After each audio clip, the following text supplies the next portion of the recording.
Hi! இன்னைக்கு நம்ம என்ன பார்க்க போறோம்னா, இந்த 1 அக்டோபர் 2024ல இருந்து சம் சேஞ்சஸ் எல்லாமே மாத்தியிருக்காங்க. அத பத்தி தான் இன்னைக்கு நம்ம டீட்டெயிலா பார்க்க போறோம். வீடியோக்குள்ள போறதுக்கு முன்னாடி என் என் சேனல யாராவது சப்ஸ்கிரைப் பண்ணாம இருந்தீங்கன்னா, என் சேனல சப்ஸ்கிரைப் பண்ணிக்கோங்க. நம்ம சேனல்ல பார்த்தீங்கன்னா, income tax, GST, Tally, Excel, MCA இது ரிலேட்டடா ரெகுலரா அப்டேட்ஸ் எல்லாமே நம்ம போஸ்ட் பண்ணிட்டு இருக்கோம். அதே மாரி கீழ என்னோட வாட்ஸ்அப் குரூப் லிங்க்கையும் நான் ஷேர் பண்றேன். அதுலயும் நீங்க ஜாயின் பண்ணிக்கலாம். ஸோ இப்போ பார்த்தீங்கன்னா, இம்பார்ட்டான income tax plus income tax தான் மெயினா நெறைய சேஞ்சஸ் கொண்டு வந்திருக்காங்க. இந்த பட்ஜெட் 2024ல. அதுல பார்த்தீங்கன்னா, இந்த 1 அக்டோபர் 2024லேருந்து என்னென்ன சேஞ்சஸ் ஆயிருக்கு அப்படின்றது தான் இன்னைக்கு நம்ம பார்க்க போறோம். ஃபர்ஸ்ட்டு பார்த்தீங்கன்னா, இந்த ஸ்டார்ட்டிங் அக்டோபர் 2024லேருந்து பார்த்தீங்கன்னா, செவரல் சேஞ்சஸ் எதுலன்னு பார்த்தீங்கன்னா, income tax, Aadhaar card rules plus income tax TDS, mutual funds, rent, other financial ச நெறைய இதுல நெறைய சேஞ்சஸ் பண்ணியிருக்காங்க. இது எல்லாமே பார்த்தீங்கன்னா, என்னிலருந்துனா 1/10/2024 அதாவது நாளையிலேருந்து இது எல்லாமே அமலுக்கு வருது. பிளஸ் இதெல்லாம் நீங்க இனிமேட்ல ஃபாலோ பண்ற மாரி இருக்கும். ஸோ ஃபர்ஸ்ட் பார்த்தீங்கன்னா, Aadhaar and PAN link changes. So first effect from 1/10/2024ல இருந்து கவர்ன்மெண்ட் டிசைட் பண்ணிட்டாங்க discontinuity of provision for allowing Aadhaar enrolment ID. So ஃபர்ஸ்ட்லாம் பார்த்தீங்கன்னா, இந்த ஆதார் இன்கேஸ் நீங்க ஒரு பேன் அப்ளை பண்ண போறீங்க அப்படின்னும்போது, நீங்க ஆதார் அப்ளை பண்ணியிருந்தாலே அந்த ப்ரொவிஷனல் என்ரோல்மெண்ட் ஐடிய வச்சு நீங்க அப்ளை பண்ணலாம். பட் இப்போ அந்த மாரி பண்ண முடியாது. அது எல்லாமே ரிமூவ் பண்ணிட்டாங்க. அதுவும் இல்லாம இன்கம் டாக்ஸ் சைட்லயும் பார்த்தீங்கன்னா, நீங்க ஆதார் நம்பர் போடாமலே இந்த என்ரோல்மெண்ட் ஐடிய மட்டும் நீங்க மென்ஷன் பண்ணி கூட நீங்க இன்கம் டாக்ஸ் ரிட்டர்ன் ஃபைல் பண்ணலாம். பட் ஆனா இனிமேட்ல பார்த்தீங்கன்னா, அது அலோவ் பண்ண மாட்டாங்க. ஸோ உங்க பேனுக்கும் அலோவ் பண்ண மாட்டாங்க. அதே மாரி இன்கம் டாக்ஸ் சைட்ல உள்ள போய் நீங்க பண்றதையும் அலோவ் பண்ண மாட்டாங்க. அதுக்கப்புறம் பார்த்தீங்கன்னா, டிடிஎஸ் சேஞ்சஸ். டிடிஎஸ் தான் மெயின்ல நெறைய சேஞ்சஸ் பண்ணியிருக்காங்க. இது எல்லாமே பார்த்தீங்கன்னா, அப்ளிகபிள் ஃப்ரம் 1/10/2024ல இருந்து அப்ளிகபிள் ஆகுது.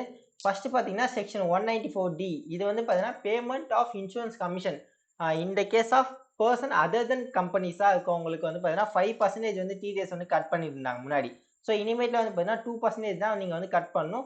இது பார்த்தீங்கன்னா, 1/4/2025ல இருந்து தான் இது எஃபெக்ட். இது பார்த்தீங்கன்னா, அப்கமிங் ஃபினான்ஷியல் இயர்ல இருந்து தான் இது எஃபெக்ட் ஆகுது. ஸோ அடுத்ததுன்னு பார்த்தீங்கன்னா, 194 டிஏ அதாவது payment in respect of life insurance policy. அதுல பார்த்தீங்கன்னா, உங்களுக்கு 5% டிடிஎஸ் இது வரைக்கும் கட் பண்ணியிருப்பாங்க. ஸோ இனிமேட்ல அதாவது நாளையிலேருந்து பார்த்தீங்கன்னா, 2% டிடிஎஸ் தான் கட் பண்ணுவாங்க. இது பார்த்தீங்கன்னா, 1/10/2024ல இருந்து எஃபெக்ட் ஆகுது. அடுத்தது 194ஜி அதாவது கமிஷன் இல்லன்னா சேல் ஆஃப் லாட்டரி டிக்கெட். அந்த மாதிரி கேசஸ்லாம் பார்த்தீங்கன்னா, 5% முன்னாடி இருந்தது. இப்போ பார்த்தீங்கன்னா, 2%ஆ சேஞ்சஸ் பண்ணியிருக்காங்க. இதுவும் 1/10/2024ல இருந்து அஃபெக்ட் ஆகுது. ஸோ 194ஹெச் கமிஷன் இல்லன்னா போக்கேஜ். இது ஏதோ ஒண்ணு நீங்க குடுக்குறீங்க அப்படின்னும்போது, இதுவரைக்கும் நீங்க 5% டிடிஎஸ் தான் கட் பண்ணியிருப்பீங்க. பட் இனிமேட்ல பார்த்தீங்கன்னா, 2% தான் நம்ம டிடக்ட் பண்ணணும். இதுவும் 1/10/2024ல இருந்து அப்ளிகபிள் ஆகுது. ஸோ அடுத்தது பார்த்தீங்கன்னா, 195ஐபி இது இல்லட்ரா டீட்டெயில் வீடியோ நம்ம முன்னாடியே போஸ்ட் பண்ணியிருக்கோம். நான் மேல லிங்க் ஷேர் பண்றேன். அத பார்த்து நீங்க தெரிஞ்சுக்கலாம். இந்த 195ஐபில பார்த்தீங்கன்னா, இண்டிவிஜுவல் பெர்சன் ஒரு 50,000 மேல பெர் மந்த் ரென்ட் பே பண்றாங்க அப்படின்றபோது, அவங்க பார்த்தீங்கன்னா, 5% டிடிஎஸ் டிடக்ட் பண்ற மாரி இருந்துச்சு. பட் இனிமேட்ல பார்த்தீங்கன்னா, 2% மட்டும் நம்ம டிடிஎஸ் டிடக்ட் பண்ணா போதும். அதுவும் எப்பத்துலருந்து 1/10/2024ல இருந்து இது அஃபெக்ட் ஆகுது. Other section 194M, the payment of certain sum of certain individual or HUF individual family. அதாவது நீங்க ஒரு ப்ரொஃபஷனலுக்கோ இல்லைன்னா ஒரு கான்ட்ராக்டருக்கோ நீங்க ஒரு பேமெண்ட் பண்றீங்க. பர் இயருக்கு ஒரு 50 லேக்ஸ் சிங்கிள் பேமெண்ட் நீங்க பண்றீங்க. அப்படின்ற போது நீங்க பார்த்தீங்கன்னா, 5% டிடிஎஸ் கம்பல்சரி கட் பண்ணியிருக்கணும். இன்கேஸ் கட்டாம விட்டுட்டீங்கன்னா, அது நம்மளுக்கு பெனால்டிஸ் இன்ட்ரெஸ்ட் அண்ட் பெனால்டிஸ் எல்லாமே நம்மளுக்கு அப்ளிகபிள் ஆகும். ஸோ இந்த 5% கட் பண்ண வேண்டியது இப்போ பார்த்தீங்கன்னா, 2%ஆ மாத்திருக்காங்க. இப்ப நார்மலா நான் ஒரு இண்டிவிஜுவல் பெர்சன் அதாவது பிசினஸ் பண்ணல, எதுவுமே பண்ணல. பட் இருந்தாலும் நான் ஒரு 50 லேக்ஸ் மேல ஒரு ப்ரொஃபஷனலுக்கோ, கான்ட்ராக்ட் ஒர்க் பண்றவங்களுக்கோ நான் குடுக்குறேன் அப்படின்னும்போது, நம்ம இந்த இந்த 5% டிடிஎஸ் கட் பண்ணி தான் குடுக்கணும். ஸோ இதுக்கு பார்த்தீங்கன்னா, உங்க டான் நம்பர் எதுவுமே வேணாம். ஜஸ்ட் உங்க பான் நம்பர் வச்சே நீங்க டிடக்ட் பண்ணிக்கலாம். ஸோ இதுவும் பார்த்தீங்கன்னா, 1/10/2024ல இருந்து அஃபெக்ட் ஆகுது. ஸோ செக்ஷன் 195 அதாவது இ-காமர்ஸ் ஆப்பரேட்டரா இருக்கீங்க அப்படின்றபோது, நீங்க பார்த்தீங்கன்னா, 1% டிடிஎஸ் டிடக்ட் பண்ணிட்டு இருப்பீங்க. பட் இனிமேட்டில் வந்து பார்த்தீங்கன்னா 0.1% டிடிஎஸ் தான் வந்து நீங்கள் வந்து டிடெக்ட் பண்ணணும். இதுவும் வந்து பார்த்தீங்கன்னா 1/10/2024 இது வந்து அப்ளிகபிள் ஆகுது. ஸோ அடுத்து வந்து பார்த்தீங்கன்னா section 194F the relating to payments on account of repurchase of unit by mutual funds or union trust of India. இந்த மாதிரி மியூச்சுவல் ஃபண்ட்ஸில் வந்து ரீபர்ச்சேஸ்லாம் வந்து பண்ணுவாங்க. ஒரு மியூச்சுவல் ஃபண்ட்ஸை விட்ரா பண்ணி டக்குன்னு இன்னும் பர்ச்சேஸ் பண்ணும்போதுலாம் உங்களுக்கு வந்து டிடிஎஸ் வந்து கட் பண்ணியிருந்தாங்க. ஃபர்ஸ்ட் வந்து 20% நினைக்கிறேன், அந்த 20% வந்து டிடெக்ட் பண்ணியிருந்தாங்க. பட் இனிமேட்டில் வந்து பார்த்தீங்கன்னா அது வந்து டிடெக்ட் பண்ண மாட்டோம் அப்படின்ற மாதிரி வந்து இந்த பட்ஜெட் 2024 வந்து சொல்லியிருக்காங்க. ஸோ நெக்ஸ்ட் வந்து பார்த்தீங்கன்னா இப்போ இந்த பட்ஜெட் 2024 மெயினான சேலரி பீப்புளுக்கு வந்து என்ன இது பண்ணியிருந்தாங்க அப்படின்னு வந்து பார்த்தீங்கன்னா, இப்போ முன்னாடிலாம் வந்து பார்த்தீங்கன்னா ஒரு டிடிஎஸ் வந்து கால்குலேட் பண்ணுறாங்க, அவங்களுக்கு வந்து ஒரு 1 lakh வந்து டிடிஎஸ் வருது அப்படின்ற போது இதை வந்து டிவைட் பை 12 பண்ணி மந்த்லி 10,000 வந்து 10,000 90,000 வந்து டிவைட் பண்ணி பிடிப்பாங்க.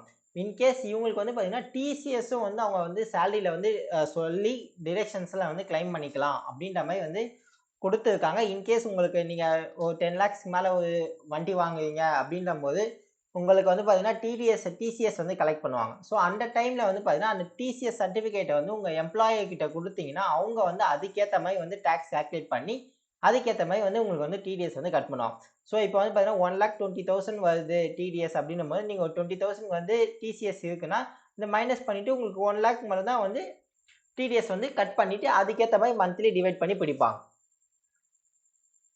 ஸோ அடுத்தது வந்து பார்த்தீங்கன்னா TDS on payment to partners new section under section 194T இது வந்து பார்த்தீங்கன்னா எப்போதுலேருந்து வருதுன்னா ஃபர்ஸ்ட் April 2025 தான் வந்து வர மாதிரி சொல்லியிருக்காங்க. பட் ஆனால் இது எந்த ஃபினான்ஷியல் ஏரா இல்லை அசஸ்மெண்ட் ஏரான்னு வந்து நமக்கு இன்னும் வந்து கன்ஃபார்ம் ஆகலை.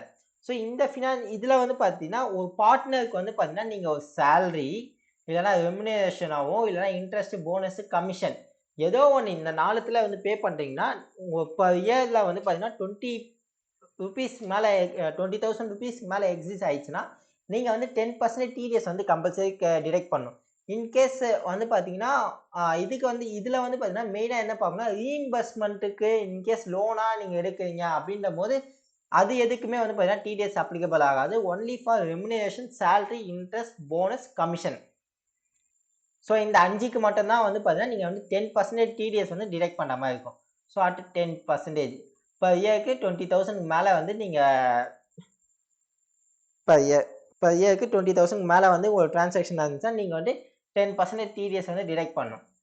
அதுக்கப்புறம் பார்த்தீங்கன்னா TCS on notified goods. So இப்போ ஆல்ரெடி வந்து பார்த்தீங்கன்னா மோட்டர் வெஹிக்கிள்லாம் நீங்கள் 10 lakhs மேலே வாங்குனீங்க அப்படின்னும் போது உங்களுக்கு வந்து டிசிஎஸ்ன்ற இது வந்து கலெக்ட் பண்ணுவாங்க. பட் இப்போ வந்து பார்த்தீங்கன்னா அது வந்து லக்ஸுரி குட்ஸுக்கும் வந்து அப்ளிகபிள் ஆகும் அப்படின்ற மாதிரி வந்து இம்ப்ளிமெண்ட் பண்ணியிருக்காங்க. இந்த சேஞ்சஸ் வந்து எப்போதுலேருந்து கொண்டு வராங்க அப்படின்னு பார்த்தீங்கன்னா 1st January 2025 இந்த சேஞ்சஸ் வந்து கொண்டு வரப்போகிறாங்க. இதுக்கு இன்னும் ஒரு நோட்டிஃபிகேஷன் எதுவும் வரல. இது வந்து செப்பரேட்டாக ஒரு நோட்டிஃபிகேஷன் வந்து இனிமேல் தான் வந்து அனுப்புவாங்க. ஸோ அதே மாதிரி நீங்கள் வந்து பார்த்தீங்கன்னா மியூச்சுவல் ஃபண்ட்ஸ்லையோ இல்லைனா இன்ட்ரா ட்ரேடோ அந்த மாதிரி ஏதோ ஒன்று பண்ணுறீங்க அப்படின்னும் போது உங்கள் எல்லாருக்குமே வந்து பார்த்தீங்கன்னா ஃபியூச்சர் அண்ட் F&O ட்ரேடிங் பண்ணுறவங்க மெயினாக வந்து பார்த்தீங்கன்னா ஃபியூச்சர் அண்ட் F&O ட்ரேடிங் பண்ணுறவங்க பார்த்தீங்கன்னா 1st October 2024 உங்களுக்கு வந்து பார்த்தீங்கன்னா இந்த SSTT டிரான்சாக்ஷன் சொல்லி சொல்லுவாங்க, செக்யூரிட்டி டிரான்சாக்ஷன் டேக்ஸ்ன்னு சொல்லி சொல்லுவாங்க. அது வந்து பார்த்தீங்கன்னா ஃபர்ஸ்ட் வந்து 0.0625% வந்து இருந்துச்சு. பட் இப்போ வந்து பார்த்தீங்கன்னா 0.1% வந்து மாற்றிட்டாங்க. அதே மாதிரி வந்து பார்த்தீங்கன்னா இது வந்து ஆப்ஷனல். இப்போ ஃபியூச்சருக்கு வந்து பார்த்தீங்கன்னா 0.0125% இருந்துச்சு. இதுக்கு வந்து பார்த்தீங்கன்னா 0.02% வந்து இன்க்ரீஸ் பண்ணியிருக்காங்க. ஸோ இதெல்லாம் தான் மெயின் அக்டோபர்லேருந்து வந்து சேஞ்சஸ் வந்து பண்ணியிருக்காங்க. ஸோ மெயினாக வந்து நம்ம ரெகுலராக வந்து ஃபாலோ பண்ணுறது பார்த்தீங்கன்னா டிடிஎஸ் கம்ப்ளைன்சஸ் தான் வந்து நம்ம ரெகுலராக ஃபாலோ பண்ண மாதிரி இருக்கும். ஸோ யாருக்கெல்லாம் நீங்கள் வந்து 5% டிடிஎஸ் வந்து டிடெக்ட் பண்ணியிருந்தீங்களோ அவங்க எல்லாருக்குமே வந்து பார்த்தீங்கன்னா 2% தான் வந்து டிடெக்ட் பண்ணுற மாதிரி இருக்கும். இன்கேஸ் நீங்கள் எக்ஸஸாக பிடிச்சாலும் உங்களுக்கு பிரச்சனை, நீங்கள் கம்மியாக பிடிச்சாலும் பிரச்சனை. ஸோ கரெக்டாக வந்து ஃபாலோ பண்ணி ரூல்ஸை வந்து கரெக்டாக ஃபாலோ பண்ணுங்கள். ஐ ஹோப் இந்த வீடியோ வந்து ரொம்ப யூஸ்ஃபுல்லாக இருந்திருக்கும்னு நினைக்கிறேன். இதேமாதிரி ரெகுலராக அப்டேட்ஸ்லாம் தெரிஞ்சுக்கணுன்னா என் சேனலை வந்து சப்ஸ்கிரைப் பண்ணிக்கோங்க. கீழே வந்து என்னோடய வாட்ஸ்அப் குரூப் லிங்க்கே வந்து நான் ஷேர் பண்ணுறேன். அதுலேயும் நீங்கள் வந்து ஜாயின் பண்ணிக்கலாம்.